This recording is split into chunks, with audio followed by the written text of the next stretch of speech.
कांग्रेस सांसद राहुल गांधी ने गुरुवार को लोकसभा चुनाव 2024 में कर्नाटक की एक विधानसभा क्षेत्र में फर्जी वोटिंग होने का आरोप लगाया। मीडिया से बातचीत करते हुए राहुल गांधी ने कथित तौर पर कुछ सबूत भी पेश किए। राहुल गांधी ने दावा किया कि वोटर लिस्ट में कहीं हाउस नंबर 0 दर्ज है तो कहीं पिता का नाम ही फर्जी है। कांग्रेस सांसद राहुल गांधी के इन दावों पर चुनाव आयोग ने पत्र लिखकर उनसे प्रमाण के साथ शपथ पत्र यानी डिक्लेरेशन या ओथ पर हस्ताक्षर करने की अपील की है, नहीं तो वो अपने बयान वापस लें और जनता को गुमराह ना करें।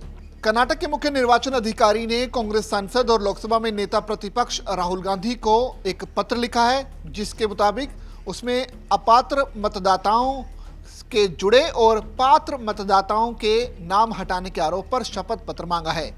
मुख्य निर्वाचन अधिकारी ने राहुल गांधी और कांग्रेस प्रतिनिधिमंडल को शुक्रवार को 1 से 3 बजे तक मिलने का समय भी दिया है।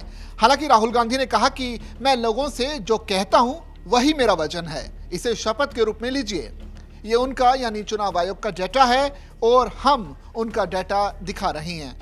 राहुल गांधी ने इसके अलावा यह भी कहा कि मैं एक राजनेता हूं, मैं लोगों से जो कहता हूं वो मेरा वचन है, मैं इसे सार्वजनिक रूप से सभी से कह रहा हूं, इसे शपथ के रूप में ही लिया जाना चाहिए। ये उनका डेटा है और हम उनका डेटा दिखाकर यानी चुनाव आयोग का डेटा दिखाकर ही इस बात की बात कर रहे हैं। ये हमारा डेटा नहीं है, बल्कि चुनाव आयोग इस पूरे डेटा के लिए जिम्मेदार है। मीडिया से बातचीत करते हुए कांग्रेस नेता ने यह भी कहा कि दिलचस्प बात तो यह है कि चुनाव आयोग इसे इनकार नहीं कर रहा है। उन्होंने ये नहीं कहा कि राहुल गांधी जिस मतदाता सूची की बात कर रहे हैं वो गलत है। आप उन्हें गलत क्यों नहीं कहते? क्योंकि आप सच्चाई जानते हैं।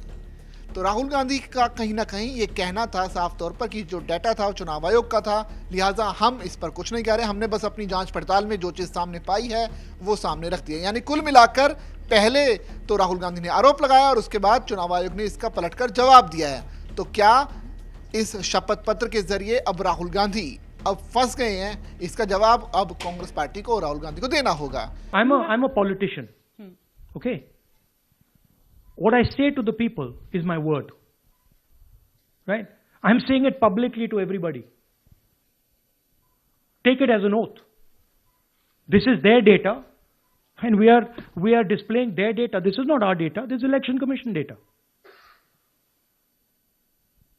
It's interestingly, they haven't denied the information.